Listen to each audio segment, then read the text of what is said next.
കേരളത്തിലെ ബസ്സുകളുടെ മത്സര ഓട്ടത്തിൽ രൂക്ഷ വിമർശനവുമായി സുരേഷ് ഗോപിയുടെ മകനും നടനുമായ മാധവ് സുരേഷ് രംഗത്ത് വന്നു. സഹോദരൻ ഗോകുലിനൊപ്പം കാറിൽ സഞ്ചരിക്കുകയുണ്ടായ അപകടം മാധവ് പങ്കുവച്ചു. മത്സരിച്ച് ഓടിയെത്തിയ ബസ്സുകളാണ് ആ അപകടമുണ്ടാക്കിയത്. ഇനിയും ഇത്തരം അനുഭവമുണ്ടായാൽ കുറ്റവാളികളുടെ താടിയിൽ തകർക്കാനുള്ള അനുവാദം തരണമെന്നും മാധവ് തന്റെ ഇൻസ്റ്റാ സ്റ്റോറിയിൽ പറയുന്നുണ്ട്. KSRTCയും പ്രൈവറ്റ് ബസ്സും മത്സരിച്ചോടുന്ന ഒരു വീഡിയോയും പങ്കുവച്ചിട്ടുണ്ട്. കേരളത്തിലെ ജനങ്ങൾ ദിവസവും അനുഭവിച്ചുകൊണ്ടിരിക്കുന്ന ദുരവസ്ഥയുടെ നേർക്കാഴ്ചയാണ് ഞാൻ മുമ്പ് പങ്കുവച്ച സ്റ്റോറി. പ്രത്യേകിച്ച് മധ്യ വടക്കൻ കേരളത്തിലുള്ളവർക്ക് ഇതൊരു സ്ഥിരം അനുഭവമായിരിക്കണം. കൊച്ചി കരൂരിൽ ഒരു സ്വകാര്യ ബസ് അപകടത്തിൽപ്പെട്ട് എന്റെ സഹോദരൻ വിശാഖിനെ എനിക്ക് നഷ്ടമായി. അടുത്തിടെ ഞാനും ചേട്ടൻ ഗോകുലും ഗുരുവായൂരിൽ നിന്ന് കൊച്ചിയിലേക്കുള്ള യാത്രക്കിടെ 2 വാഹനങ്ങൾക്ക് കഷ്ടിച്ച് കടന്നുപോകാവുന്ന റോഡിൽ വെച്ച് അപകടത്തിൽപ്പെട്ടു. അർദ്ധരാത്രിയിൽ 2 ബസ്സുകൾ പരസ്പരം മത്സരിച്ചത് കാരണം ഞങ്ങളുടെ കാർ ഒട്ടും സ്ഥലമില്ലാത്തിടത്തേക്ക് ഒതുക്കപ്പെട്ട ഒരു മരത്തിൽ ഇടിച്ചു കയറേണ്ട സാഹചര്യം വന്നിരുന്നു. സെന്റിമീറ്ററുകളുടെ വ്യത്യാസത്തിലാണ് അന്ന് ഞങ്ങൾ രക്ഷപ്പെട്ടത്. KSRTC ബസ്സുകളുടെയും സ്വകാര്യ ബസ്സുകളുടെയും അശ്രദ്ധമായ മത്സരയോട്ടത്തിന്റെ ഉത്തരവാദിത്തം സംസ്ഥാന സർക്കാർ ഏറ്റെടുക്കേണ്ടതാണ്. ഇതാണ് എന്റെ നിർദ്ദേശം.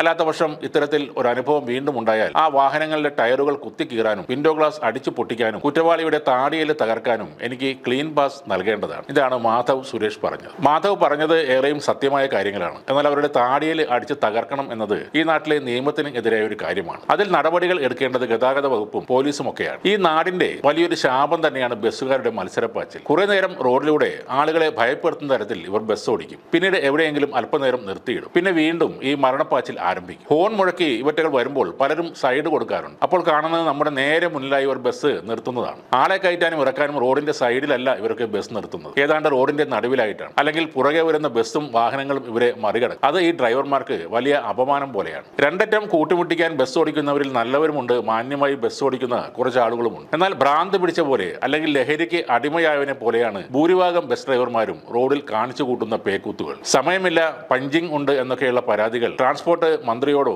ആ വകുപ്പിനോടോ പോയി പറയണം. അല്ലെങ്കിൽ ബസ് ഓടിക്കാതെ സമരം ചെയ്യണം. നാട്ടുകാരുടെ ജീവൻ എടുക്കുന്ന തരത്തിലെ അപകടകരമായ ഡ്രൈവിംഗ് ഒഴിവാക്കുക തന്നെ വേണം. പലപ്പോഴും നമ്മൾ സംശയിക്കുന്നതാണ് ഇവർ ലഹരി ഉപയോഗിച്ചിട്ടാണോ ഇങ്ങനെ വെളിവില്ലാതെ വണ്ടി ഓടിക്കുന്നതെന്ന്. പലപ്പോഴും അധികാരികൾ നടത്തുന്ന പരിശോധനയിൽ അത് തെളിഞ്ഞിട്ടുമുണ്ട്. ഈ കഴിഞ്ഞ ദിവസമാണ് പറവൂർ ബസ് സ്റ്റാൻഡിൽ എക്സൈസ് സർക്കിൾ ഇൻസ്പെക്ടർ വിനോദും സംഘവും നടത്തിയ പരിശോധനയിൽ കഞ്ചാവുമായി ബസ് ജീവനക്കാരൻ പിടിയിലായത്. നിങ്ങൾക്ക് തന്ന സമയത്തിനൊപ്പിച്ച് വണ്ടി ഓടിയെത്തിക്കാൻ കഴിയുന്നില്ലെങ്കിൽ അധികാരികൾക്ക് പരാതി കൊടുക്കുക, സമരം ചെയ്യുക. അല്ലാതെ റോഡിലൂടെ പോകുന്നവരുടെ ജീവൻ അപകടത്തിലാക്കുന്ന രീതിയിൽ ബസ് ഓടിക്കുകയല്ല ചെയ്യേണ്ടത്. ഏറെ ബുദ്ധിമുട്ടുള്ള ജോലി തന്നെയാണ് നിങ്ങൾ ചെയ്യുന്നത്, അതെല്ലാം സമ്മതിക്കുന്നു. പക്ഷേ മറ്റുള്ളവർക്ക് അപകടം ഉണ്ടാകുന്ന വിധത്തിൽ ഇനിയും ബസ്സുകൾ ഓടിച്ചാൽ ഇവിടെ നിങ്ങൾക്കെതിരെ പല കൂട്ടായ്മകളും സംഘടനകളും ഉണ്ടാകും. ഈ മത്സരയോട്ടം എന്നേക്കുമായി ഇല്ലാതാക്കുകയും ചെയ്യും.